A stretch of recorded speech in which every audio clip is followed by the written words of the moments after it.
Saudi अरब की तारीख। हिजाज मुकद्दस Saudi अरब कैसे बना? ये 19वीं सदी का आगाज था। हिजाज मुकद्दस सल्तनत उस्मानिया के जेर इंतजाम था।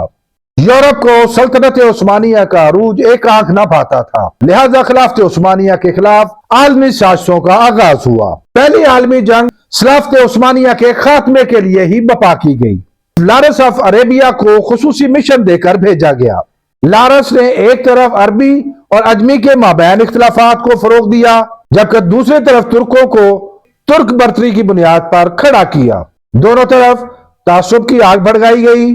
फ्रांस, बरतानिया, रूस, इंग्लैंड और इटली सल्तनत उस्मानिया की तकसीम और मलकियत का मंसूबा बना चुके थे। तीसरी तरफ अरब खित्ते में नजदी तहरीक को माली मुआवनत देकर फरोग दिया गया। मक्का का गवर्नर शरीफ हुसैन हाशमी अंग्रेजों के हाथों में खेल रहा था। अंग्रेज अरब नौजवानों को असलहा फराहम कर रहे थे।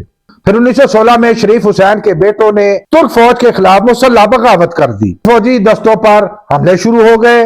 मक्का मुकरमा और खाना काबा पर बारूद बरसाया गया। 4 जुलाई 1916 को शरीफ हुसैन और उसके हवारियों का मक्का पर कब्जा हो गया। आलमी जंग में तुर्कों को शिकस्त हो गई।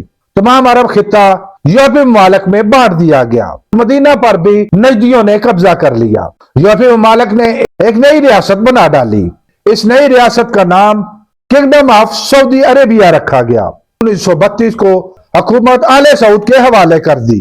लारस ऑफ अरेबिया हिजाज मुकद्दस कैसे पहुंचा? किस तरह उसने अरबों के दरमियान अपनी जड़ें मजबूत की?